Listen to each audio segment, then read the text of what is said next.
Hello, CAA Facebook fans. We are back with Charlie Poppy. And Charlie, today we're talking odometers. Yes. What did you bring us? Well, the first one I have here was from the Veeder Odometer Company. And if you'll notice these little tiny wheels right here, what you would have is this little pin would go on your wheel. This would fit over the axle. And every time this would strike this pin, we would begin to record the mileage. You know, we think today that we get in the car and we set to see how many miles we want to go on a trip. Well, that's nothing new. We did this 100 years ago. And this even has the original. And if you'll look inside, I'm going to turn this for just 1 second so you can see how it looked mounted right on. Yes. Because it's very hard to visualize that if you've never seen one. Yes.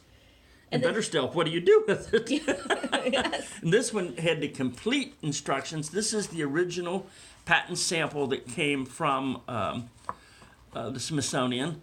And this goes in total detail. It takes you right through how to set it, how to reset it, everything you ever need to know about it. That's great. Now, I know the Smithsonian also had a blog post about odometers. Yes. And they were kind enough to let us republish that in the magazine. So I'll include a link to that in the comments. Okay. Now, here comes another one. Here's a slightly different one. This, as you can see, mounted right on here. There we go. And it would then take a clip just like this that would hold it right in place.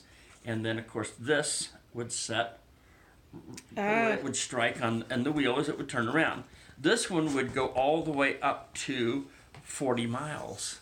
Wow, that was a long trip back then. Yes, it was, yes. And which does this one go to? This one went to, let's see, I believe this one goes to 9 miles. Which is still a decent day's journey. Still, yeah. And most things, you know, and I tell people this all the time, and if you look at most places in the East where carriages were very popular, towns are 7 miles apart. And the reason that you see that everywhere is that it was an hour's drive by horse and buggy. 7 miles was the average time that it took to go from one town to the next.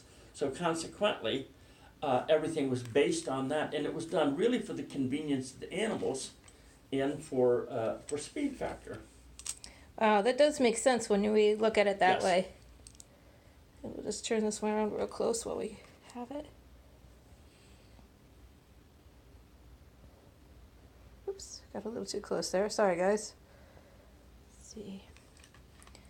Look at this one. Up close. But you can really, it's amazing how good the coloring still is inside of those. I know, and you figure that, we're looking at 125 to 150 years old. And as I said, it would take a clip just like this, and it would fit, whoops, let me turn it this way. It would fit right through here. See, and then this would just simply be mounted right onto the axle. So it would always go on the driver's side. Yes. True. Yes. So you can look down and read it. Yes. Yes. So that is so interesting, Charlie. Thank you so much for bringing them in. You're welcome.